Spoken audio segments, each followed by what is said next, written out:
کیا تم میں سے کوئی شخص اس بات کو پسند نہیں کرتا کہ ایک چیز مسلسل اللہ کے ہاں اس کا ذکر کرتی رہے؟ تو جو چاہتا ہے کہ اس کا ذکر اللہ کے ہاں ہوتا رہے وہ پھر ان کلمات کی تسبیح کرتا رہے. پھر یہ اللہ کی رحمت پانے کا ذریعہ ہے. حمیزہ بنت یاسر اپنی دادی یسارہ سے روایت کرتی ہیں اور وہ مہاجرات میں سے تھی، یعنی مکہ سے ہجرت کر کے گئی تھی، کہ رسول اللہ صلی اللہ علیہ وسلم نے ہم سے فرمایا تم لوگ تسبیح یعنی سبحان اللہ و بحمدی یا سبحان اللہ بھی، تحلیل لا الہ الا اللہ اور تقدیس یعنی کہ اللہ سبحانہ تعالیٰ کی پاکی بیان کرنا، اور انگلیوں کے پوروں پر گنا کرو یعنی انگلیوں پر گنا کرو، اس لیے کہ قیامت کے دن ان سے سوال کیا جائے گا. ہاتھ بولیں گے نا اور یہ انگلیاں بولیں گی. اس زمانے میں تو شاید لوگوں کو سمجھ نہ آتا کہ انگلیاں کیسے بولیں گی. آج ہمارے آئی فون بولتے ہیں یا ہمارے ٹیپ ریکارڈر بولتے ہیں تو یہ بات سمجھنا کچھ مشکل نہیں.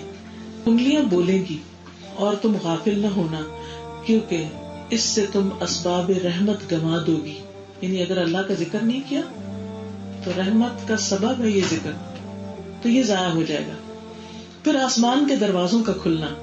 ابو ہریرہ رضی اللہ عنہ سے روایت ہے کہ نبی صلی اللہ علیہ وسلم نے فرمایا جب بھی بندہ خالص ہو کر لا الہ الا اللہ کہتا ہے، لا الہ الا اللہ یعنی جب ہر طرف سے تنگ ہو جاتا ہے نا تو تنہائی میں آ بیٹھے اور اپنے رب کو پکارے لا الہ الا اللہ، تو آسمان کے دروازے کھول دیے جاتے ہیں یہاں تک کہ عرش تک پہنچ جاتا ہے کلمہ، جب تک انسان کبیرہ گناہوں سے بچتا رہے. یعنی اس کی پکار، اس کی فریاد فوراً پہنچتی. پھر اسی طرح الحمدللہ کہنا میزان کو بھر دیتا ہے. سبحان اللہ اور الحمدللہ کہنا آسمان اور زمین کے درمیان جتنی جگہ ہے سب کو بھر دیتا ہے.